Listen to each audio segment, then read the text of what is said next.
Ask even the wisest of all American historians for the exact date that the British burned down the U.S. Capitol in the War of 1812, and I don't imagine they'd be able to tell you the exact date. Ask them, ask anyone, ask the most wise and enlightened scholars for the day that Abraham Lincoln was assassinated. And I don't know if they'd be able to tell you the answer, but ask. When you walk into any first grade or preschool classroom across the globe, ask any preschool Jewish child, when was Hashem's house destroyed? And he will tell you, well, the Beis Hamikdashes, both of them were destroyed on Tisha B'av, the 9th of Av. It is so baked into our Jewish society. It is so critical that we get a feeling for what we had, how great it was, and now how bereft, how empty we are. And perhaps in that spot is where we will feel a bit of connection to what we have lost, how different things are to really be mis'abel al churban bias this year.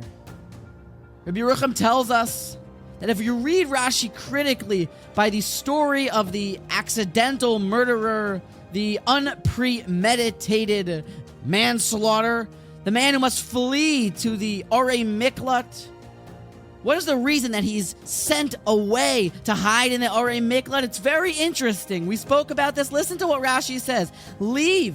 Go to the Orei Miklat until the Kohen Gadol dies. Why? Because you try to shorten the lives of people, and the Kohen Gadol tries to lengthen the lives of people. Therefore, Eino Kedai, it is not fitting, it is not proper. Sheyehei lifnei Kohen Gadol. It's not proper that you should be in front of the Kohen Gadol. Not even in the same proximity. The Kohen Gadol can't even see you, so you're banished. Unbelievable. It's not to save this accidental murderer from the Goel Hadam, no. He can't even be in the proximity of Kedusha. There's something called kiruv and richuk, closeness and distance. And Rabbi Yerucham told us that we say in Eicha that v'kora alai moyed lishbor b'achuroi, that the Eibishter, he calls this a meeting, a gathering, a va'ad. Tisha B'av is a holiday.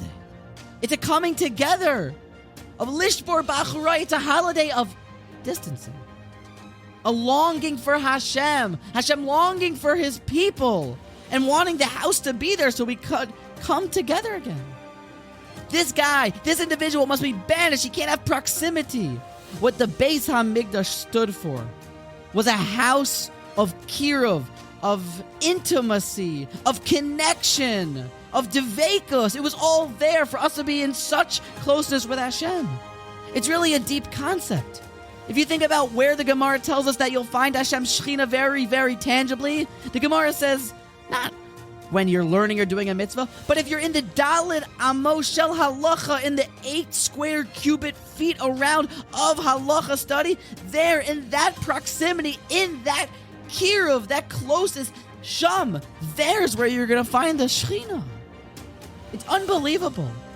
The Leviim weren't even given a portion in the land. They got to be these certain cities that would just be v'hayu li ha-Leviim, very, very close to the Beis HaMikdash, because the Levites were always to be living with the Almighty in the super sacred, sacrosanct style of life.